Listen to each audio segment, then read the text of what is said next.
Hello students, मैं अरविंद चौधरी स्वागत करता हूं आप सभी का एक और लेटेस्ट वीडियो में। आज के इस वीडियो में बीएससी फाइनल ईयर का आपका जो ऑर्गेनिक केमिस्ट्री का पेपर होगा 2024 में, उसके लिए बहुत ही मोस्ट इंपॉर्टेंट क्वेश्चन देखने वाले हैं। ये क्वेश्चन आप पढ़ लोगे, उसके बाद में आपको कम से कम 80% से अबाउट परसेंटेज के क्वेश्चन एग्जाम में सेम टू सेम मिलेंगे। तो बिना टाइम वेस्ट के क्वेश्चन स्टार्ट करते हैं। जैसे कि आपको पता भी होगा, लास्ट में आपको 3 सालों से क्वेश्चन प्रोवाइड करवा रहा हूँ और देख भी सकते हो आप, प्लेलिस्ट में आपको मिल भी जाएगा। तो आप देखो क्वेश्चन अब आगे देखो। पहला क्वेश्चन है वुडवार्ड फिशर रूल क्या है। वुडवार्ड फिशर नियम बताना है, हुक्स लॉ बताना है, हुक का नियम बताना है, टीएमएस क्या है ना। ऐसे ही लैम्बर्ट बियर लॉ क्या है ये बताना है, फ्रैंक कोंडोन लॉ बताना है। ये पहली लाइन है, इसमें से आपके कम से कम एक या डेढ़ नंबर, मतलब एक या डेढ़ बड़ा क्वेश्चन मिल जाएगा। 2 क्वेश्चन पूरे भी मिल सकते हैं, लेकिन इसमें से एक बड़ा क्वेश्चन आपको कंफर्म मिलेगा, एक से ज्यादा ही मिलेगा ना। इनमें से सबसे ज्यादा मोस्ट इंपोर्टेंट क्वेश्चन, सबसे ज्यादा बार रिपीट होने वाला क्वेश्चन है वुडवार्ड फिशर, ऐसे ही हुक और लैम्बर्ट बियर लॉ, ये बहुत बार आता है क्वेश्चन।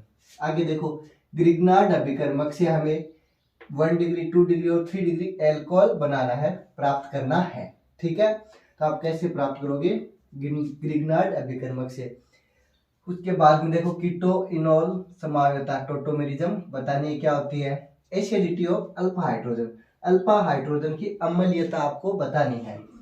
उसके बाद में नेक्स्ट क्वेश्चन, वर्णोत्कर्षी तथा वर्णोपकर्षी में अंतर बताइए।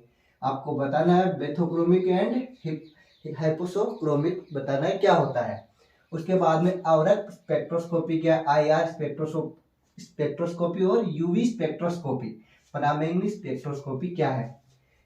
कंफर्म क्वेश्चन मिलेगा यहाँ से आपको। रंजकों का वर्गीकरण, क्लासिफिकेशन ऑफ डाइज, जो आपके रंजक होते हैं उनका वर्गीकरण आपको करना है, बताना है कितने प्रकार के होते हैं। उसके बाद में देखो, इलेक्ट्रोफिलिक तथा न्यूक्लियोफिलिक प्रतिस्थापन की क्रियाविधि।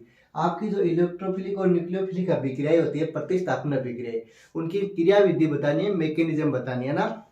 आगे देखो, एपीमराइजेशन, एपीमरीकरण, ग्लूकोज से ओसाजोन बनाने की विधि, बहुत ही मोस्ट इंपोर्टेंट क्वेश्चन है। ग्लूकोज से ओसाजोन बनाने की विधि बतानी है, मेथड बताना है ग्लूकोज से ओसाजोन प्रिपरेशन करने का। ऐसे थ्रियो और एरिथ्रो क्या है, सबसे ज्यादा इंपॉर्टेंट क्वेश्चन, ये क्वेश्चन बहुत बार आया यहाँ से ना।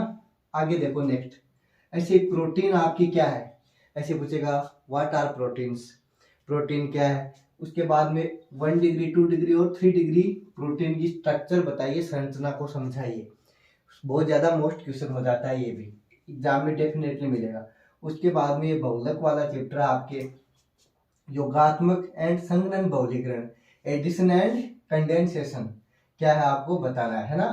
ऐसे मुक्त मूलक बहुलीकरण, बहुलीकरण को क्या बोलते हैं, पॉलीमराइजेशन। तो मुक्त मूलक बहुलीकरण, फ्री रेडिकल पॉलीमराइजेशन। ऐसे पॉलीमर क्या है, व्हाट आर पॉलीमर्स, है ना, व्हाट आर पॉलीमर्स, ये क्वेश्चन हो गया। नेक्स्ट क्वेश्चन देखो, प्राकृतिक रबड़, नेचुरल रबड़ क्या है, संश्लेषित रबड़ मतलब सिंथेटिक रबड़। ऐसे क्रॉप संश्लेषण क्या है, संश्लेषण का मतलब सिंथेटिक, सिंथेसिस करना, सिंथेटिक करना। स्क्रॉप संश्लेषण रिएक्शन हो गई है। विषम चक्रीय यौगिक क्या है, हेटेरोसाइक्लिक कंपाउंड्स के बारे में आपको बताना है। ऐसे किलियानी फिशर संश्लेषण हो गई, रिएक्शन का नाम है ना, संश्लेषण मतलब सिंथेसिस, बाकी सारा नाम सेम रहेगा, चाहे हिंदी मीडियम हो चाहे इंग्लिश मीडियम हो। रासायनिक विस्थापन, केमिकल शिफ्ट क्या होती है, शॉर्ट नोट मिलेगा छोटा। आगे कंटिन्यू करें तो मेलेकाइट क्या है, मेलेकाइट ग्रीन क्या है, नायलॉन 6 क्या है, नायलॉन 6 क्या है, आपने जो 11th 12th क्लास में भी पढ़ा है ये चैप्टर अच्छे से। ऐसे क्रोमोफोर्स क्या है ना।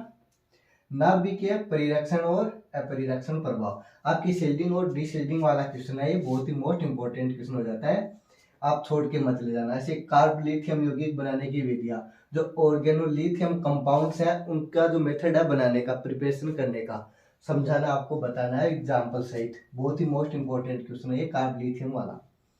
आगे देखो, कार्बोहाइड्रेट्स क्या है, डीएनए और आरएनए में अंतर बताइए, इनकी फुल फॉर्म भी पूछ लेता है, छोटा क्वेश्चन आता है उसमें। डीएनए की फुल फॉर्म होती है डिऑक्सी राइबोज न्यूक्लिक एसिड, ऐसे आरएनए की होती है राइबोज न्यूक्लिक एसिड। ऐसे सल्फोनेमाइड क्या है, उसके बनाने की विधियां बताइए, बहुत ही मोस्ट इंपोर्टेंट क्वेश्चन हो जाता है सल्फोनेमाइड वाला। आगे चलो तो देखो, कार्ब जिंक यौगिक बनाने की विधि, बहुत ही मोस्ट इंपोर्टेंट, भले लास्ट लाइन में लिखा लेकिन क्वेश्चन बहुत ज्यादा इंपोर्टेंट है।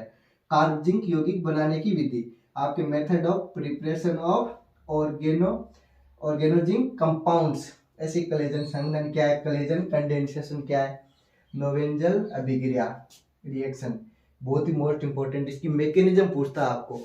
जो नोवेंजल अभिक्रिया, इसकी मैकेनिज्म पूछेगा, क्रियाविधि पूछेगा आपको, है ना।